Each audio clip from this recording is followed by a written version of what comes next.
મિત્રો, હું Shardul Thakar Shri CS Desai technical institute GIA ITI Prantij વતી લેવામાં આવતા ઓનલાઈન લેક્ચર્સની સિરીઝમાં આપ સૌનું સ્વાગત કરું છું. મિત્રો, આજે જે થિયરીના વિષય સાથે હું તમારી સાથે જોડાયો છું તે વિષય છે costing and ratio analysis. Costing system and ratio analysis. મિત્રો, કોઈ પણ વસ્તુ બનાવવા માટે અને તેનું વેચાણ કરવા માટે કરવામાં આવતા પ્રત્યક્ષ અને પરોક્ષ ખર્ચાઓને ધ્યાનમાં લઈને વસ્તુની જે કિંમત નક્કી કરવામાં આવે તેને કોસ્ટિંગ સિસ્ટમ કહેવામાં આવે છે. બરોબર, ધ્યાન આપજો. વસ્તુ બનાવવા માટે અને તેનું વેચાણ કરવા માટે જે પ્રત્યક્ષ અને પરોક્ષ ખર્ચાઓ ધ્યાનમાં લઈને વસ્તુની જે કિંમત નક્કી કરવામાં આવે તેને કોસ્ટિંગ કહેવામાં આવે છે.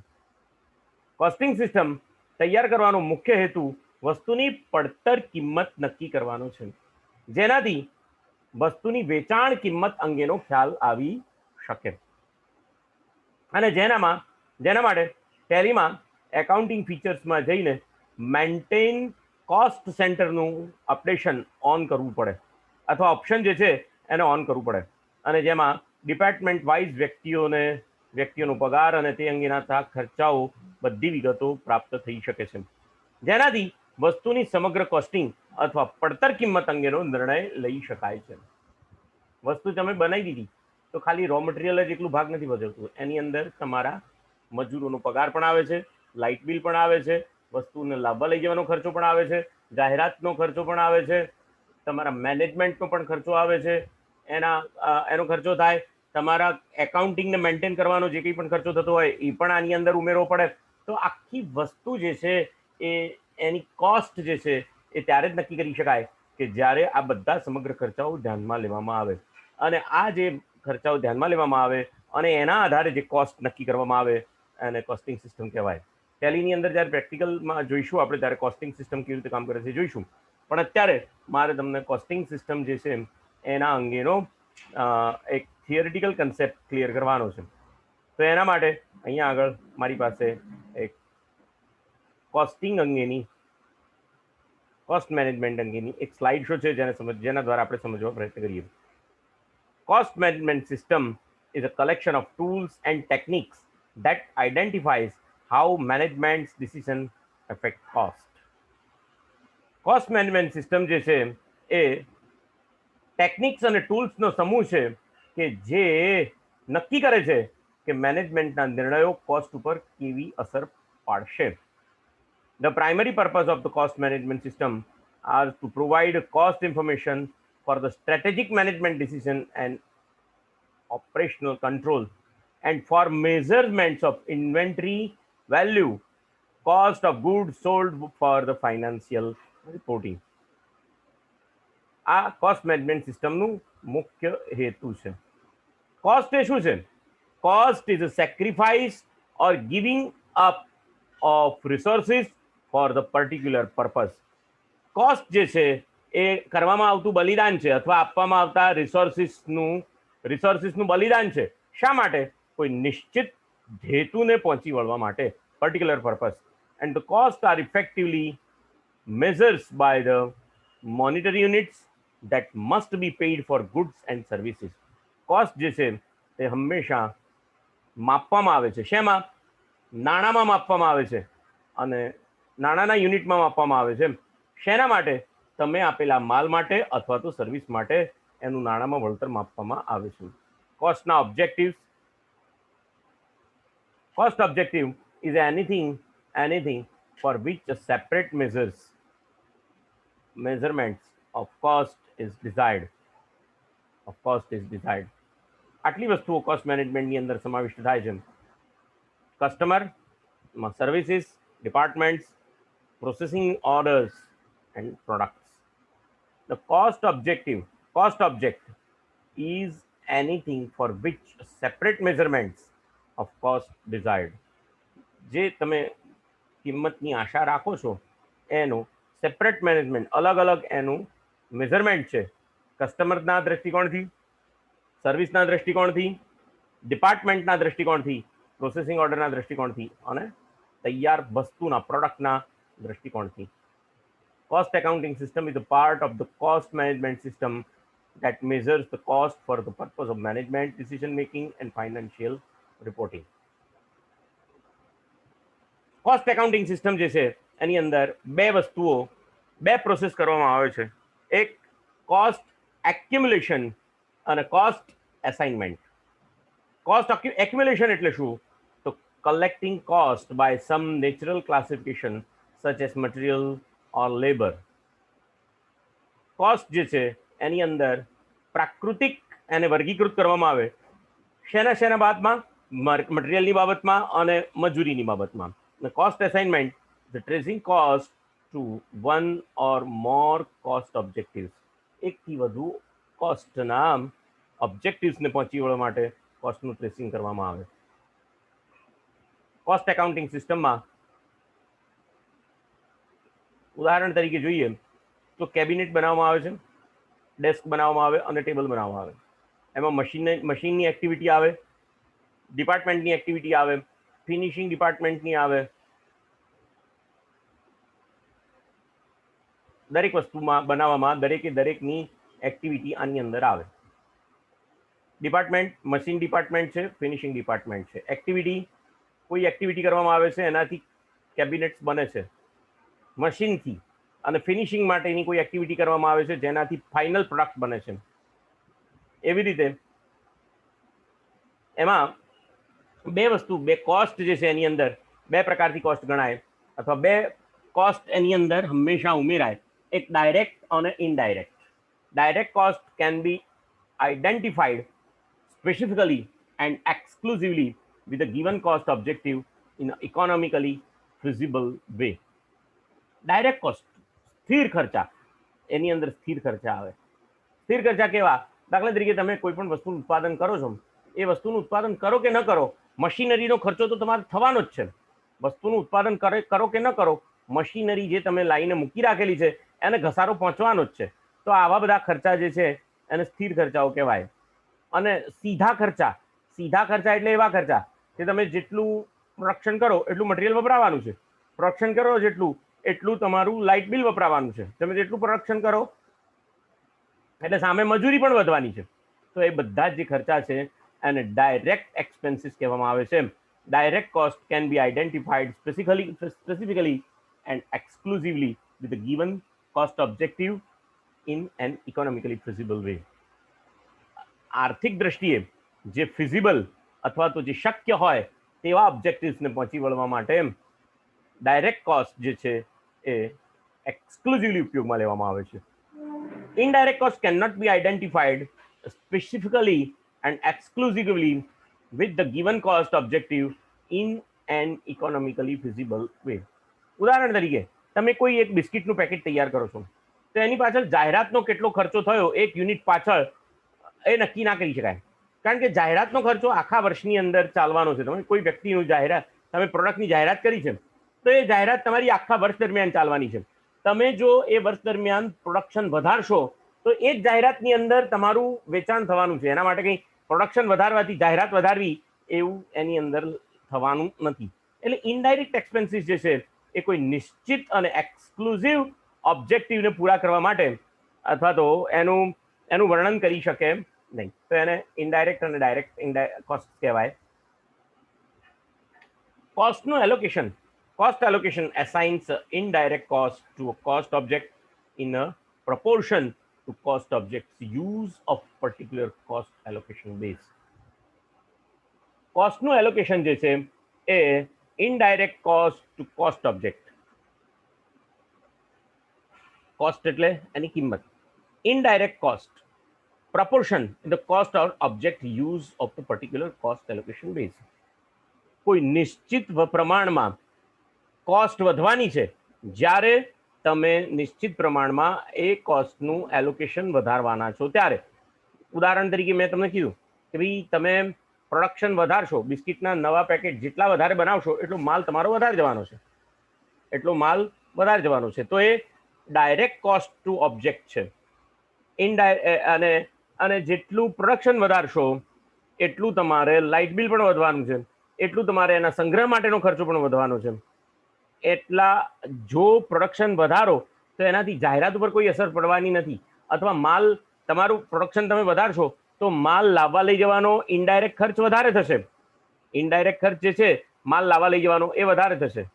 પણ એના માટે જે તમે એકાઉન્ટિંગ સ્ટાફ રાખેલો છે અથવા તો જે તમે પ્રોડક્શન કરો છો એના માટે નામું લખવા માટેના વ્યક્તિઓ રાખેલા છે, એ તમે પ્રોડક્શન વધારો એનાથી એ નામું લખનાર વ્યક્તિ ઉપર કોઈ અસર પડતી નથી, અથવા તો એના પગારો ઉપર કોઈ અસર પડતી નથી. તો એ રીતે એને કોસ્ટ એલોકેશનને અહીંયા તમારે જોઈ શકાય.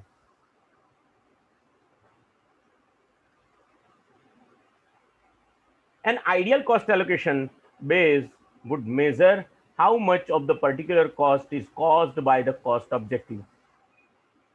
ખરેખર એક આઈડિયલ એટલે કોઈ એક એવી પરિસ્થિતિ કે જેની અંદર બધા જ પેરામીટર એક સમાન રહેશે અથવા તો આપણા ફેવરમાં રહેશે. Ideal cost allocation base would measure, ideal એલોકેશનનો જે મૂળભૂત પાયો છે એને ગણતરી કરવામાં આવે છે. કેવી રીતે? How much of the particular cost, કોઈ નિશ્ચિત વસ્તુ અંગેની પર્ટિક્યુલર કોસ્ટ જે છે cost by the cause objective, કોસ્ટના ઓબ્જેક્ટિવ દ્વારા કેટલી અસર પામે છે એ નક્કી કરવામાં આવે છે.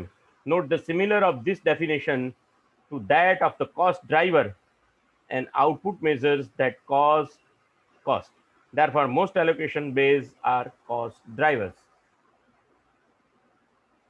Cost allocation supports a company cost management system that provides cost measurements of strategic decision making, operational control, and external reporting.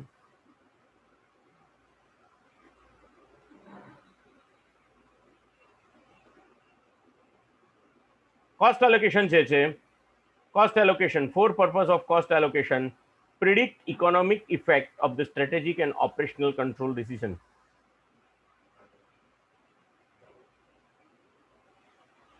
નીતિગત અને કાર્યકારી અંકુશ રાખવા માટેના નિર્ણયો જે છે તે ઇકોનોમિક ઇફેક્ટ ઉપર એક પ્રકારનું પ્રિડિક્ટ કરે છે. ઇકોનોમિક ઇફેક્ટ જે છે એના માટેની અવધારણા બાંધે છે. Provides desired motivation and feedback for the performance evaluation. Cost allocation જે છે તે શેના માટેનું ફીડબેક પૂરું પાડે છે, શેના માટેનો સપોર્ટ કરે છે? પરફોર્મન્સ ઇવેલ્યુએશન અને મોટિવેશનલ એટલે વધારે ને વધારે પ્રોત્સાહન પૂરું પાડવા માટેની જે તમારી નીતિ છે એને અહીંયા આગળ ઇવેલ્યુએટ કરે છે. compute income and asset valuations for the financial reporting. Cost management દ્વારા તમે ગણતરી કરી શકો છો શેની? ઇન્કમની અને એસેટ વેલ્યુએશનની ફાઇનાન્શિયલ રિપોર્ટિંગ માટે ગણતરી કરી શકો છો. જસ્ટિફાય કોસ્ટ ઓર ઓપ્ટિંગ રીઇમ્બર્સમેન્ટ. રીઇમ્બર્સમેન્ટના તમારા નિર્ણયોને તમે ન્યાય આપી શકો છો, જસ્ટિફાય કરી શકો છો. કોસ્ટનું pool, individual cost allocated to cost object using a single cost allocation base. Accumulate indirect cost for the period of time. એટલે સામાન્ય રીતે ઇનડાયરેક્ટ કોસ્ટ જે છે એ નિશ્ચિત સમયના ઇનડાયરેક્ટ કોસ્ટને સરવાળો કરવામાં આવે છે. Select an allocation base for each cost pool, preferably cost driver that is measure that cost by costing cost pool. બીજો જે એનો કોસ્ટ પૂલનો જે એનો જે સોર્સ છે એ select an allocation base for each cost pool. દરેક કોસ્ટ પૂલ માટે એલોકેશન નક્કી કરવામાં આવે છે અને આ જે છે એ કોસ્ટ પૂલ દ્વારા કોસ્ટની ગણતરી કરવામાં આવે છે. Measures the unit of the cost allocation base used for each cost object and compute the total units used for the cost object. ગણતરી કરવામાં આવે છે કોઈ એક યુનિટ માટે અને સાથે સાથે ટોટલ યુનિટ માટે કે જેનાથી કોસ્ટ ઓબ્જેક્ટ તમારો એ સર થાય છે કે નહીં એ જોવામાં આવે છે. Multiply the percentage by the total cost in the cost pool to determine cost allocated to each cost object. ગુણાકાર કરવામાં આવે છે percentage by total cost. Total કોસ્ટને ધ્યાનમાં લઈને પર્સન્ટેજની ગણતરી કરવામાં આવે છે. શેમાં? કોસ્ટ પુલની અંદર. શા માટે? ટુ ડિટરમિન, નક્કી કરવા માટે the cost allocated to each cost object. દરેક કોસ્ટ ઓબ્જેક્ટને આપવામાં આવેલી કિંમત નક્કી કરવા માટે એનો ઉપયોગ કરવામાં આવે છે.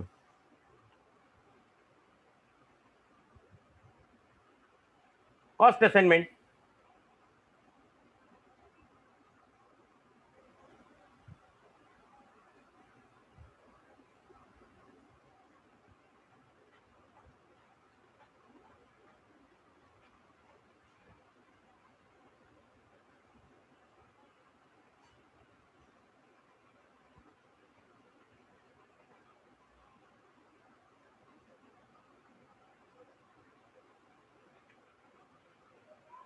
Direct costs are physically traced to a cost object, and indirect costs are allocated using by cost allocation base.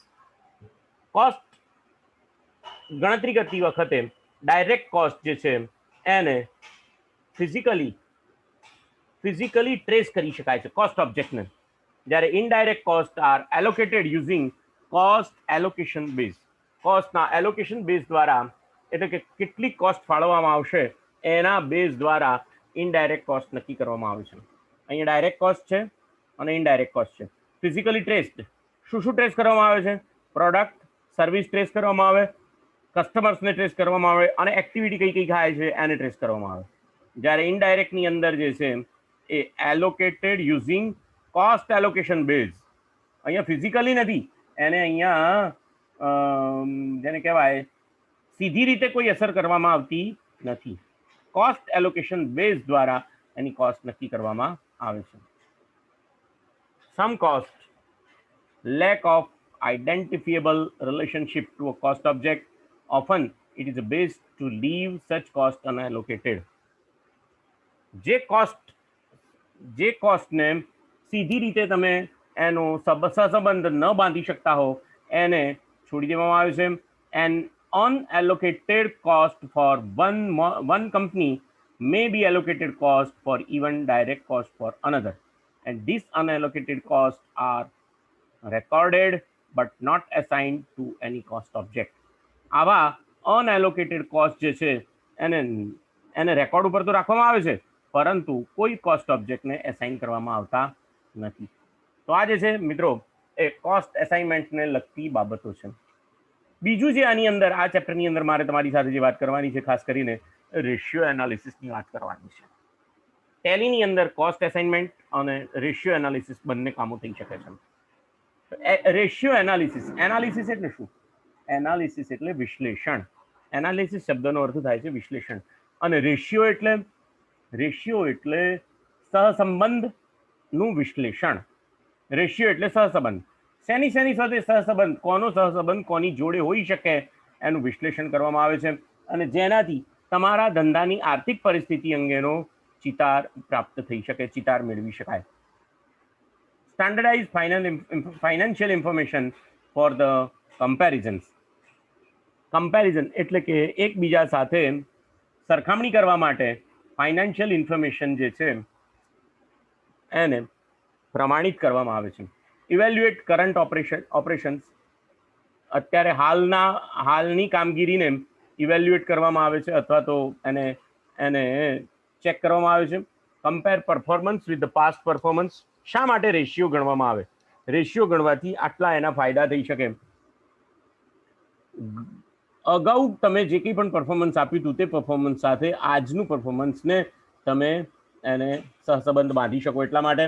Compare performance against other firm of industry standards. બીજા કોઈ આખી જે તમારી ઇન્ડસ્ટ્રી હોય એની અંદરથી બીજા કોઈ વ્યક્તિઓએ કરેલા પરફોર્મન્સ સાથે તમારા પરફોર્મન્સને સરખાવવા માટે પણ આવા રેશિયો એનાલિસિસ કામ લાગે છે. Study of efficiency of operations. તમારા કામગીરીની એફિશિયન્સી કેટલી છે એ નક્કી કરવા માટે. અને રિસ્ક ઓપરેશનમાં રિસ્ક કેટલું રહેલું છે તેની ગણતરી કરવા માટે આવા રેશિયો એનાલિસિસ જોવામાં આવે છે. Use of ratio analysis. Evaluate bank loan application. બેંકની અંદર લોન એપ્લિકેશન મૂકવા માટે આવા રેશિયો એનાલિસિસ જરૂરી છે. ઇવેલ્યુએટ કસ્ટમર્સ ક્રેડિટ વર્ધીનેસ, તમારો જે કસ્ટમરનો બેઝ છે એની અંદર એમની ક્રેડિટ વર્ધીનેસ કેટલી છે, એટલે કે એમની પાસે કેટલી જમા પૂંજી છે એની વાત કરવામાં આવે છે. Essence access potential manager candidates, analyse internal management control, analyze the compare of investment opportunities. કોઈ ઇન્વેસ્ટમેન્ટ કરવા માટે કોઈ ઇન્વેસ્ટમેન્ટ કરવામાં આવે તમારા ધંધામાં તો એની ઓપોર્ચ્યુનિટી કઈ કઈ છે, એની કઈ કઈ તકો રહેલી છે એ જાણવા માટે આ બધા રેશિયો એનાલિસિસ જે છે એ જોવામાં આવે છે. Horizontal and vertical and trend analysis. Horizontal analysis are calculating the rupee change and percentage change in financial statement amounts across time. નિશ્ચિત સમયગાળાની અંદર હોરિઝોન્ટલ એનાલિસિસ કોને કહેવાય? હોરિઝોન્ટલ એનાલિસિસ એટલે નિશ્ચિત સમયગાળાની અંદર ફાઇનાન્શિયલ સ્ટેટમેન્ટની જે કિંમતો છે એની અંદર કેટલા પ્રમાણમાં ફેરફાર થાય છે એ નક્કી કરવાની વાત એને હોરિઝોન્ટલ એનાલિસિસ કહેવાય. Vertical analysis common size analysis કહેવાય એને. Changing all rupee value for accounts to percentage value. અને ટ્રેન્ડ એનાલિસિસ જે છે એ using the first year as a base year calculate the future year rupee value as a ratio. એટલે trend એનાલિસિસની અંદર તમે જે કંપની સ્થાપી એ કંપનીનું પહેલા વર્ષનું જે કંઈ પણ પરફોર્મન્સ છે એને બેઝ યર તરીકે ગણવામાં આવે છે અને ત્યારબાદના વર્ષોના પરફોર્મન્સ સાથે એને સરખામણી કરવામાં આવે, એનો એનાલિસિસ શોધવામાં આવે તો એને ટ્રેન્ડ એનાલિસિસ કહેવાય. ઉદાહરણ તરીકે એનાલિસિસ દાખલા તરીકે હું તમને કહું તો કોઈ વ્યક્તિ જે છે એ કોઈ વ્યક્તિની જેને કહેવાય કે એની પાસે પૈસા ઘણા છે પણ એ પૈસાના મેનેજમેન્ટના કારણે એ પોતાની મિલકતો નક્કી કરી શકતો અથવા મિલકતો જે છે એ વસાવી શકતો નથી. તો એની પાસે પૈસા હોય, લિક્વિડિટી છે, પણ એની પાસે એસેટ્સ નથી એમ કહેવાય.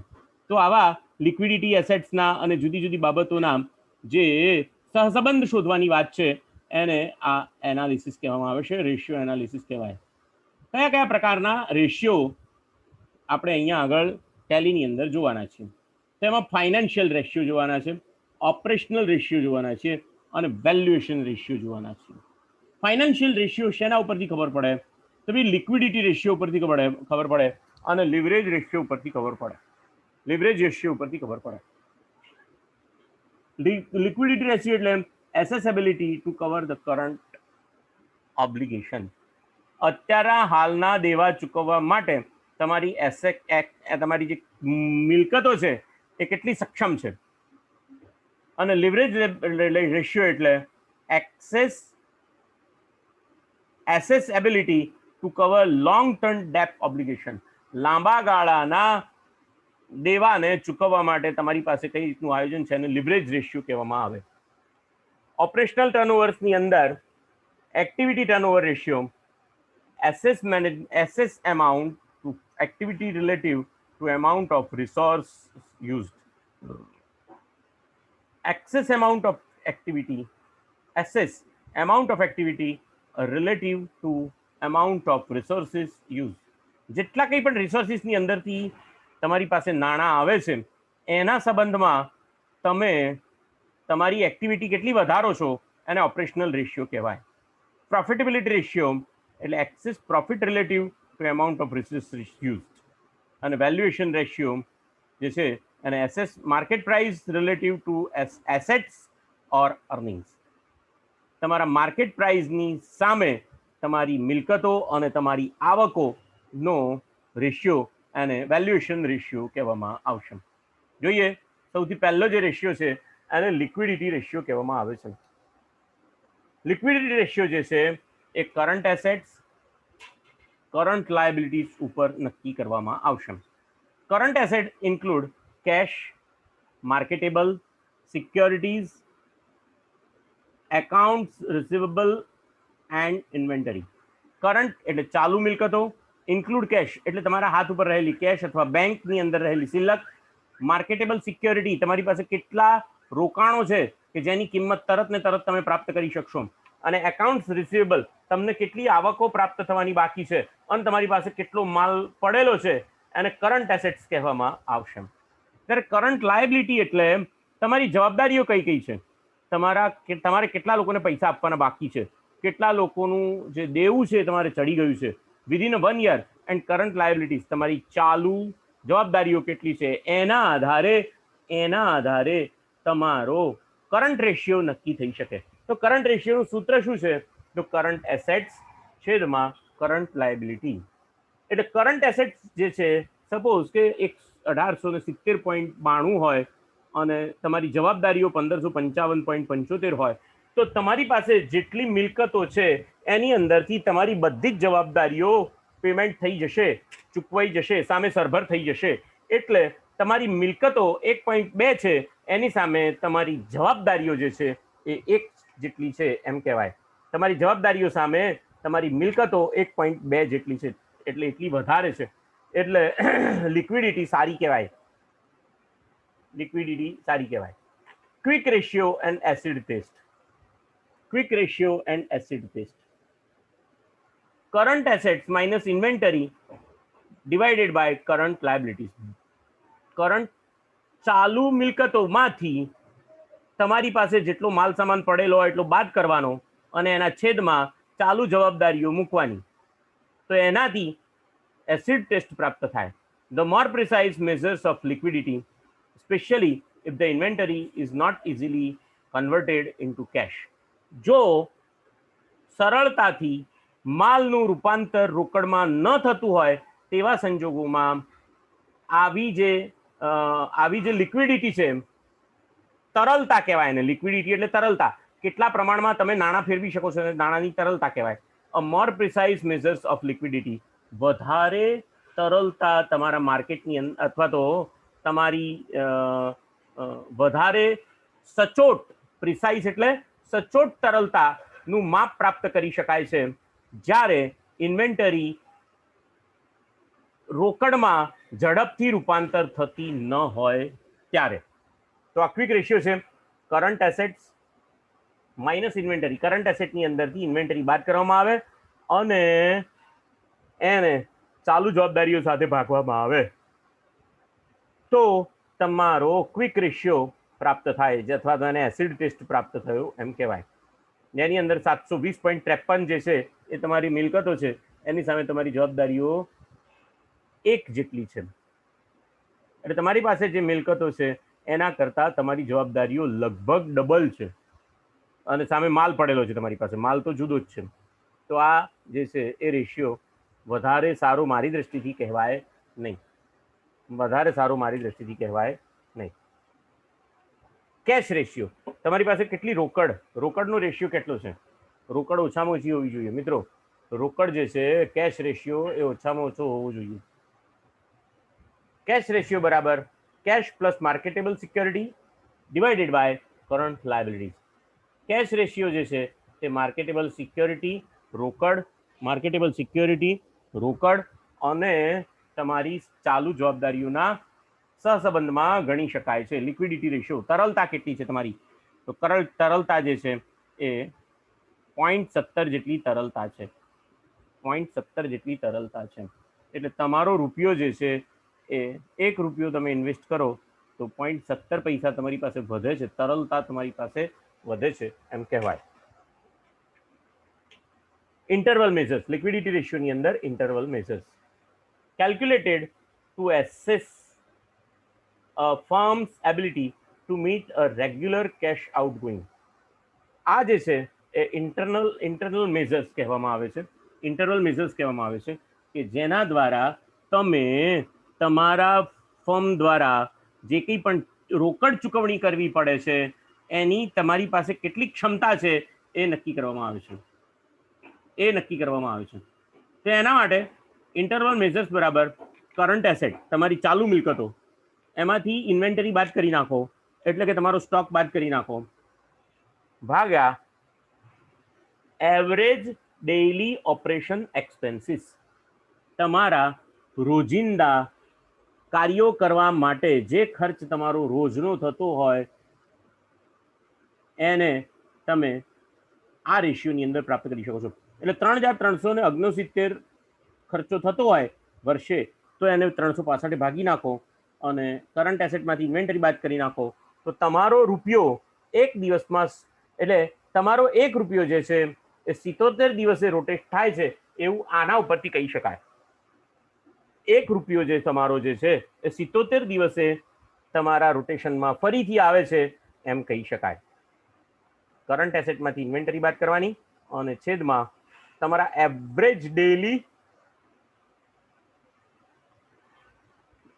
એવરેજ ડેઈલી ઓપરેશન્સને પૂરા કરવા માટે જે ખર્ચાઓ થતા હોય એ તમારે ટોટલ લેવાના અને એને 360 ભાગવાના તો તમને તમારો લિક્વિડિટી રેશિયો પ્રાપ્ત થશે. લેવરેજ રેશિયોની વાત કરીએ.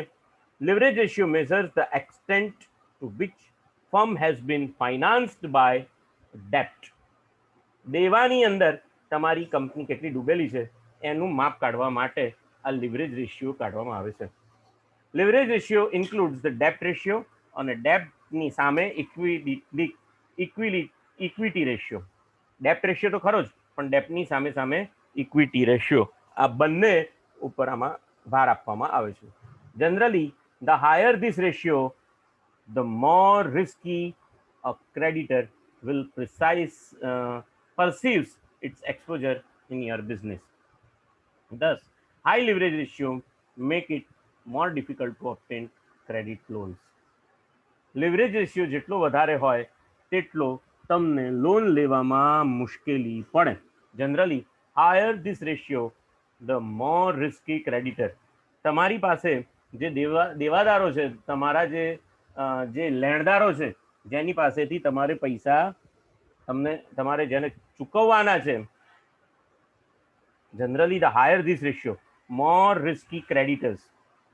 તમારે જેને પૈસા ચૂકવવાના છે અથવા તમારી પાસે જેને પૈસા આવવાના છે એ એનું રિસ્ક આની અંદર રહે છે અને એટલા માટે દેવાનો રેશિયો, દેવા સામે ઇક્વિટીનો રેશિયો, ડેપ્ટ એટલે દેવા જે તમારે ચૂકવવાના છે, દેવા જે છે એ તમારે ચૂકવવાના હોય અને તો એની સામે તમને જો આ રેશિયો વધારે હોય તો તમને લોન લેવામાં તકલીફ પડે. Leverage ratio is also include the interest coverage ratio, fixed coverage ratio. તમે લોન લીધી હોય તો એનું ઇન્ટરેસ્ટ જે છે એ તમારું આ લેવરેજ રેશિયોની અંદર પ્રદર્શિત થશે. In contrast to the leverage ratio discussed on the previous slide, the higher the interest coverage ratio times interest on ratio, the more credit worthy the firm is and the easier to be obtain a credit loan. Credit loan જો આ જે ratio છે જો વધારે ઊંચો હોય in contrast to the leverage ratio, interest coverage ratio જો ઊંચો હોય તો તમને લોન લેવામાં બહુ જ સરળતા રહેશે. એ કંપની તરીકે તમને લોન લેવામાં સરળતા રહેશે. ટોટલ ડેપ્ટ રેશિયો જોઈએ. ટોટલ ડેપ્ટ રેશિયો તો તમારું ટોટલ દેવું અને તમારી net asset, proportion of interest bearing debt in the capital structure. કેટલું ઇન્ટરેસ્ટ, કેટલું વ્યાજ તમે એના ઉપર દબાણ લાવી શકશો, બેર કરી શકશો, ડેપ્ટ ઇન ધ કેપિટલ સ્ટ્રક્ચર, તમારા મૂડીના પ્રમાણમાં તમે કેટલું વ્યાજ જે છે એ બેર કરી શકશો એનો આ રેશિયો બતાવે છે. In general the lower the number the better. જો આ જે રેશિયો છે ડેપ્ટ રેશિયો એ ઓછો હોય તો વધારે સારું છે.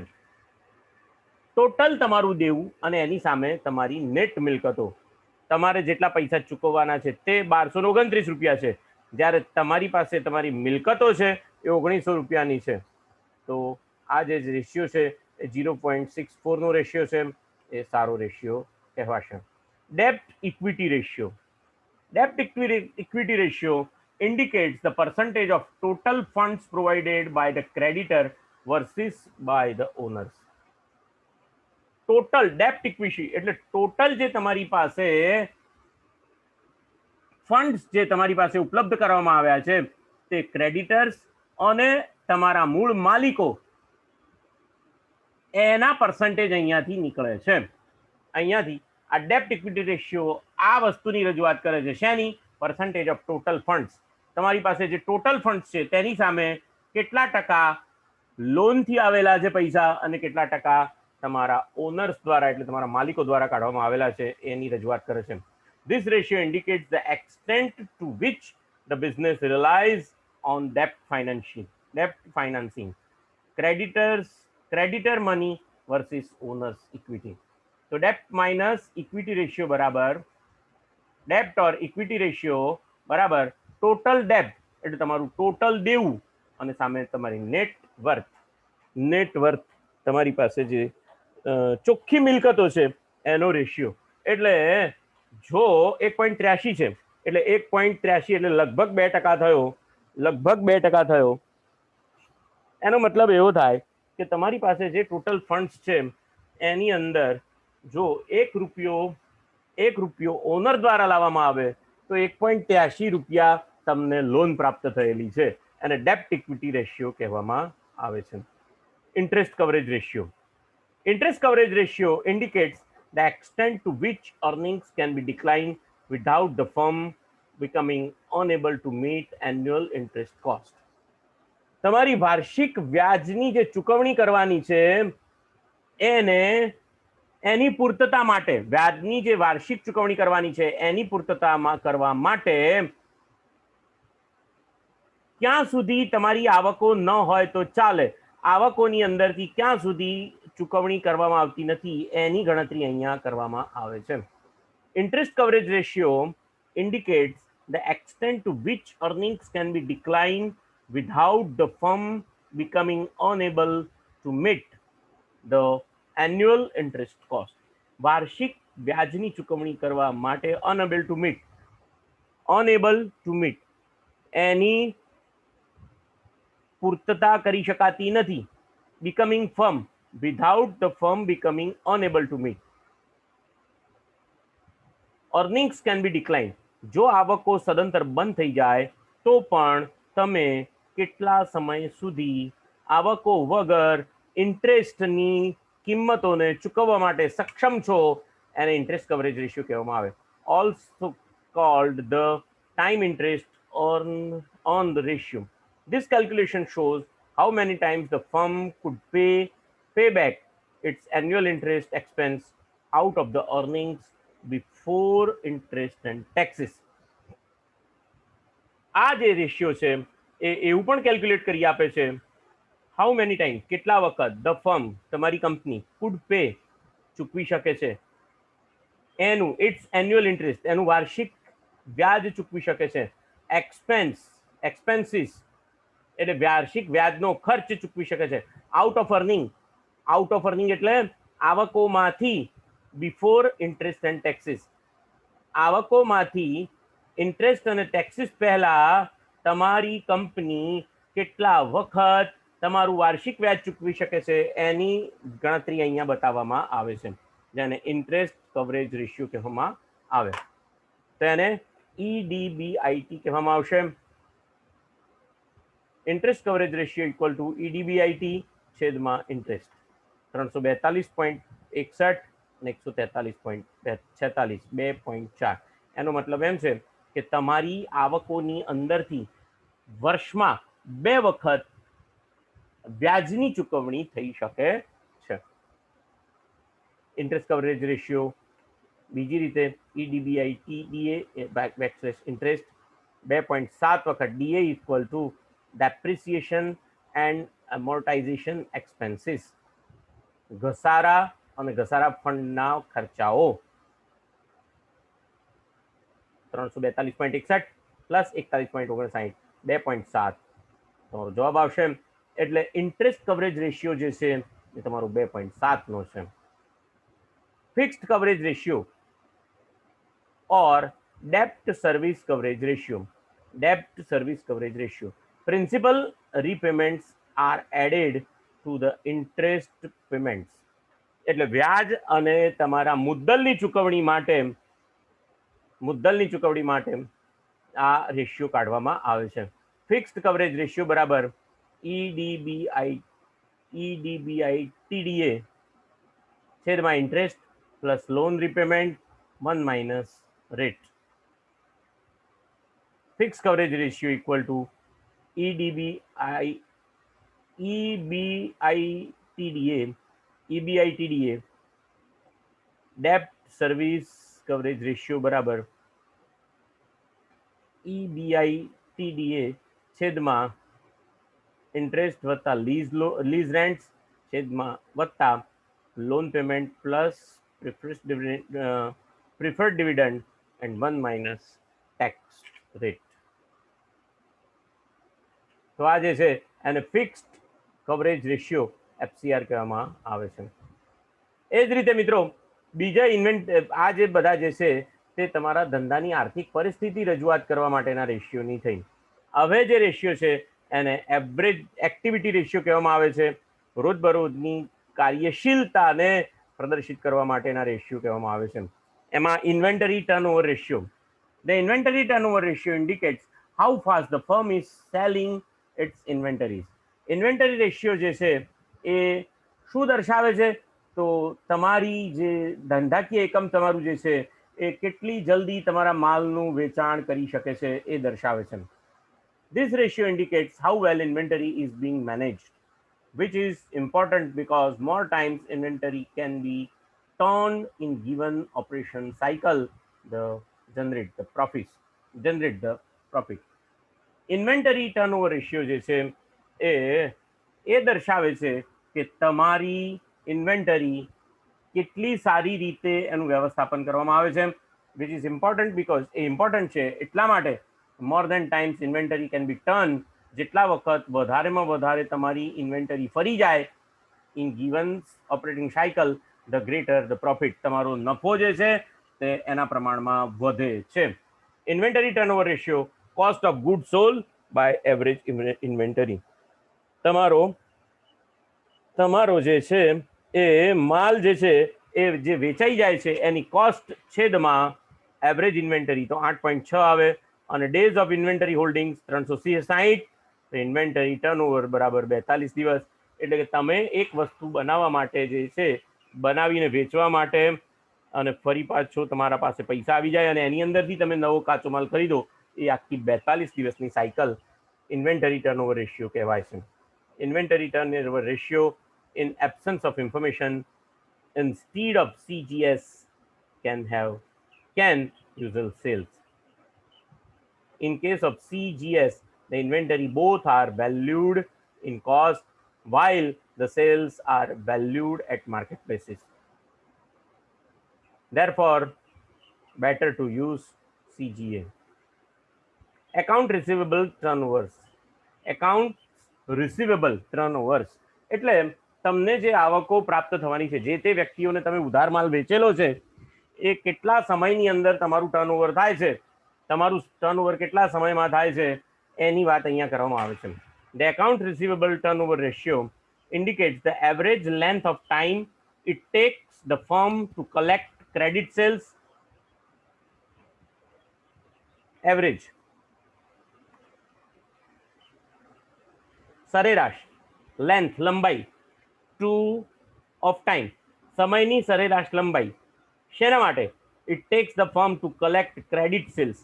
જે તમે વેચાણ કર્યું છે, સામેની વ્યક્તિને ઉધાર વેચાણ કર્યું છે એને પાછું લાવીને તમારા ધંધાના ઉપયોગમાં લેવા માટેનું જે ટર્નઓવર છે એને એકાઉન્ટ્સ રિસીવેબલ ટર્નઓવર કહેવાય. How well accounts receivable are being collected. તમે કેવી સારી રીતે ઉઘરાણી કરો છો એ આ રેશિયો ઉપરથી ખબર પડે. If receivables are excessively slow in being converted to cash, liquidity could be severely impaired. જો તમારો આ રેશિયો ઓછો હશે એટલે કે જો તમે તમારા ઉધાર વેચાણને રોકડમાં જો પરિવર્તિત નહીં કરી શકતા હો તો તમારો ધંધો ખૂબ જ ખરાબ રીતે અસર પામશે. તો ક્રેડિટ સેલ AR ટર્નઓવર બરાબર એકાઉન્ટ રિસીવેબલ ટર્નઓવર બરાબર ક્રેડિટ સેલ્સ ઉધારથી કરવામાં આવેલું વેચાણ અને એવરેજ AR. એવરેજ AR અહીંયા સપોઝ કે 3717 સેલ્સ છે અને 483 એવરેજ એકાઉન્ટ રિસીવેબલ છે તો 7.7 તમારો જે ધંધો છે એની અંદરથી તમારા 7% ટર્નઓવર જે છે એ 7ના રેશિયોમાં તમારું ટર્નઓવર થાય છે. એવરેજ કલેક્શન પિરિયડ, કેટલા સમયમાં તમારું કલેક્શન થાય છે? તો average collection period is average length of time it takes a firm to collect credit sales. કેટલા સમયગાળામાં તમે કરેલા વેચાણમાંથી તમે પૈસા પાછા ઊભા કરી શકો છો? તો 360 દિવસ એવરેજ ટર્નઓવર બરાબર 47 દિવસ.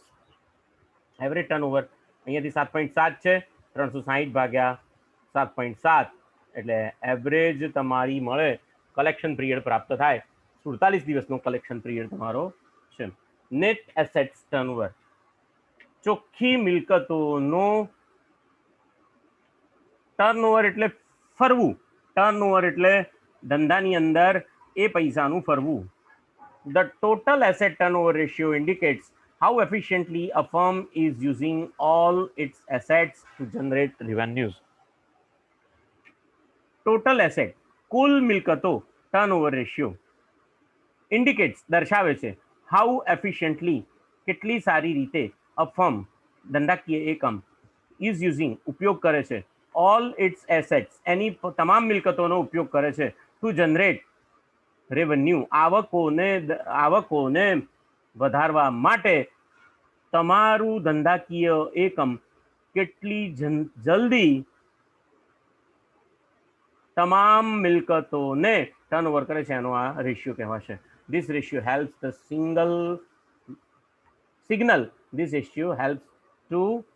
signal whether the firm is generating a sufficient volume of business for the size of assets investment. આ રેશિયો એ દર્શાવે છે કે તમારા ધંધાકીય એકમ દ્વારા પૂરતા પ્રમાણમાં આવકો જનરેટ કરવામાં આવે છે કે નહીં, કે જેનાથી એસેટ્સમાં ઇન્વેસ્ટ કરી શકાય. એ 1.95 એ બહુ સારો ટર્નઓવર રેશિયો કહેવાય. પ્રોફિટેબિલિટી રેશિયો, બીજા રેશિયો જે છે તે પ્રોફિટેબિલિટી રેશિયો એટલે તમારા નફાકારકતાના રેશિયોને અહીંયા જોવા માટેનો પ્રયત્ન કરવામાં આવે છે.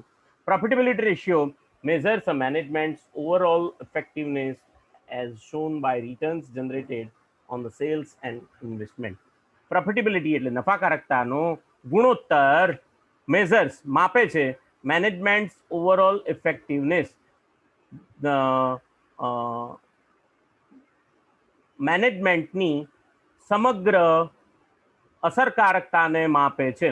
એઝ શોન બાય રિટર્ન્સ તમારી આવકોના પ્રમાણમાં, જનરેટેડ ઓન સેલ્સ તમારા વેચાણની આવકોના પ્રમાણમાં તમારા મેનેજમેન્ટની ઓવરઓલ સમગ્ર અસરકારકતાને માપે છે. Profitability ratio include gross profit margin, operating profit margin, net profit margin, return on total assets અને return on stake holders equity. Gross profit margin, તમારું ગ્રોસ પ્રોફિટ માર્જિન કેટલું છે?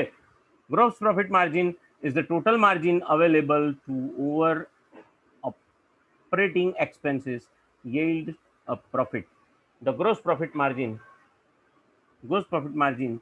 એ તમારું total margin available to cover, જેને cover operating expenses, operating એટલે અમલમાં લાવવા માટેના ખર્ચા અને પ્રોફિટ વચ્ચે કેટલું અંતર રહે છે એ માપવામાં આવે છે.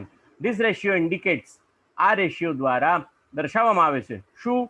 હાઉ એફિશિયન્ટલી કેવી અસરકારકતાથી અ બિઝનેસ તમારો ધંધો ઇઝ યુઝિંગ ઉપયોગમાં લે છે શેને? લેબરને એટલે મજૂરોને, અને મટીરિયલ્સ માલને, in the production process.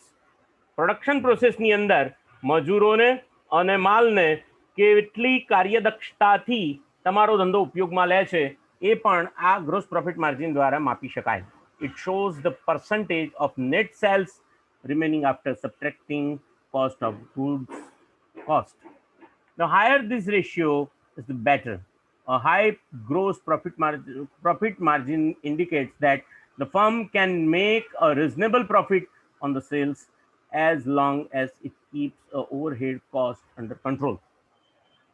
The higher the ratio, જેટલો આ રેશિયો હોય ઊંચો હોય એ વધારે સારું કહેવાય.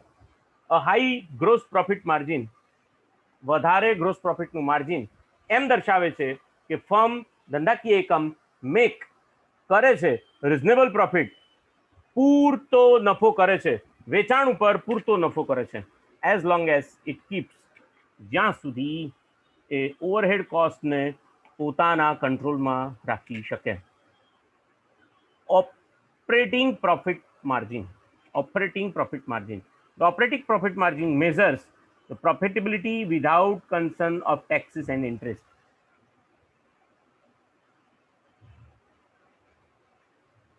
ટેક્સ અને ઇન્ટરેસ્ટને ધ્યાનમાં લીધા સિવાય તમારું એ ધંધાકીય એકમ જે છે એનું પ્રોફિટ માર્જિન કેટલું છે એ આ રેશિયોથી શોધી શકાય છે. The higher the ratio is better, ratio જેટલો ઊંચો હોય વધારે સારું. High operating profit margins indicates that the firm can be make a reasonable profit on sales as long as it does good tax planning. Good tax planning.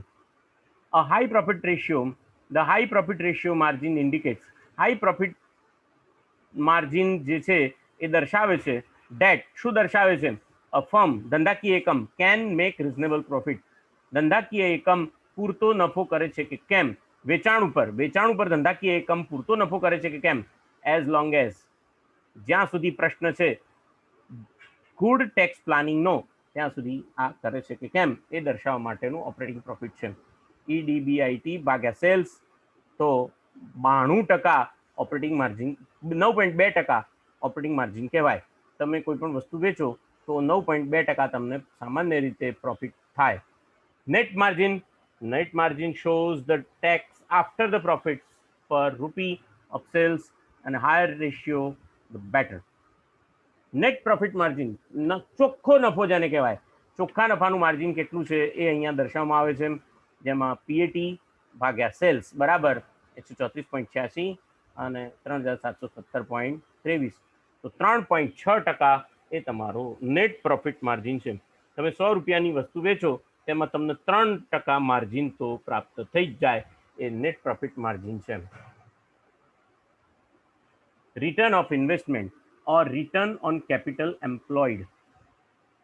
મૂડી જેટલી રોકવામાં આવેલી છે એના ઉપર તમને કેટલું રિટર્ન મળે છે એ આ રેશિયો દ્વારા પ્રાપ્ત થાય છે. The return on total assets, કુલ મિલકતો ઉપર કેટલું વળતર, રેશિયો એ દર્શાવે છે after tax profit per dollar of assets. રૂપિયા ઉપર આફ્ટર ટેક્સ પ્રોફિટ એટલે ટેક્સ કપાઈ ગયા પછીના નફા ઉપર તમારી સામે કેટલી મિલકતો છે અથવા તો એનો રેશિયો દર્શાવે છે. This is called the return on investment, એને ઇન્વેસ્ટમેન્ટ ઉપર વળતર એમ કહેવામાં આવે છે. The return of investment is perhaps, કદાચ the most important ratio of all, બધા જ રેશિયો કરતા આ ઇમ્પોર્ટન્ટ રેશિયો છે return on investment. It is the percentage, the return of money invested in the business, તમારા ધંધામાં રોકાયેલા પૈસાનું કેટલું રિટર્ન પ્રાપ્ત થાય છે એ પર્સન્ટેજમાં દર્શાવે છે. The rate of return of investment should always be higher than the rate of return on alternative. Risk free investment એટલે કોઈ પણ પ્રકારના જોખમ વગરનું ઇન્વેસ્ટમેન્ટ છે, અને રેટ ઓફ ઇન્વેસ્ટમેન્ટ રેશિયો જેટલો વધારે હોય તેટલું વધારે રિટર્ન પ્રાપ્ત થાય. અને alternative high risk investment, the higher ratio is the better, જેટલો વધારે રેશિયો ઊંચો હોય એટલું વધારે સારું. EDBIT છેદમાં કેપિટલ એમ્પ્લોયડ બરાબર 342.61 છેદમાં 1901.87. તો આ જે છે એ કોઈ કિંમતો એણે મૂકેલી છે, ટૂંકમાં 18% અહીંયા રિટર્ન ઓફ ઇન્વેસ્ટમેન્ટ પ્રાપ્ત થાય છે. Return of share holders equity, the net profit margin shows the after tax profit per rupee of sales. Net profit margin જે છે તે દર્શાવે છે ટેક્સ ચૂકવ્યા પછી કેટલો ₹1 ઉપર વેચાણ ઉપર કેટલો પ્રોફિટ વધે છે એ દર્શાવે છે. Higher the ratio is the better. જેટલો રેશિયો હાયર હોય એટલું વધારે સારું છે. પ્રોફિટ માર્જિન પીએટી છેદમાં નેટવર્ક, તમારી પ્રોફિટ જે છે 134.86 હોય અને નેટવર્થ જે છે ચોખ્ખી મિલકતો 672.81 હોય તો તમારું 20% return on share holders equity કહેવાય. રિટર્ન ઓન શેર હોલ્ડર્સને એની ઇક્વિટીનું કેટલું વળતર પ્રાપ્ત થશે? 20% વળતર પ્રાપ્ત થશે. આ જે છે તે માર્કેટ ઇવેલ્યુએશન રેશિયો છે. જો આ બધા રેશિયો જે છે ટેલીની અંદર આપવામાં આવેલા છે, ટેલીની અંદર પ્રાપ્ત થાય છે. Earning per share, price earning ratio, dividend yield અને market two book. Earning per share, earnings પર share EPS, a profitability of a common shareholders investment. સામાન્ય શેર હોલ્ડરના રોકાણ સામે એને કેટલો નફો પ્રાપ્ત થાય છે એ અહીંયાથી જાણી શકાય છે. The higher the ratio is the better. જેટલો રેશિયો વધારે એટલું વધારે સારું. Adjust for the bonus issue. આ રેશિયો જે છે એ બોનસને આપવા માટે એડજસ્ટ કરવામાં આવે છે. ધ 134.86 ડિવાઇડેડ બાય 22 એટલે 6% રેશિયો જે છે એ અર્નિંગ પર શેર છે.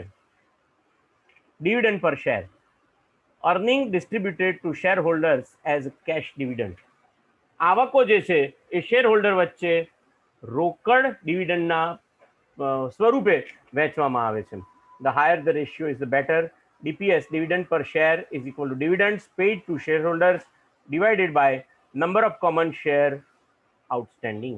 કેટલા શેર, નંબર ઓફ શેર તમારી પાસે વેચાયા વગરના પડેલા છે અને ઉપર dividend paid to share holders, share હોલ્ડરને કેટલું ચૂકવેલું છે અને કેટલા પ્રમાણમાં શેર્સનું આઉટસ્ટેન્ડિંગ પડેલું છે એના પ્રમાણે આ ડિવિડન્ડ પર શેરનો રેશિયો નીકળી શકે. ડિવિડન્ડ પે આઉટ રેશિયો, કેટલું ડિવિડન્ડ ચૂકવવું જોઈએ? Dividend pay out ratio equal to DPS છેદમાં EPS એટલે 33%. તો retention ratio 1 pay out ratio. Growth in equity બરાબર રિટેન્શન રેશિયો. તો આ જે છે તેને ડીવીડી પે આઉટ રેશિયો એમ કહેવામાં આવે છે.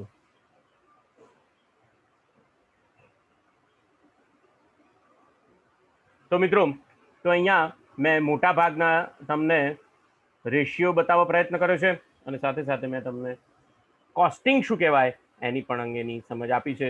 મને આશા છે કે તમને એમાં ખ્યાલ આવી ગયો હશે. નવા વિષય સાથે નવા લેક્ચરમાં ફરી મળીશું. ત્યાં સુધી રજા આપશો.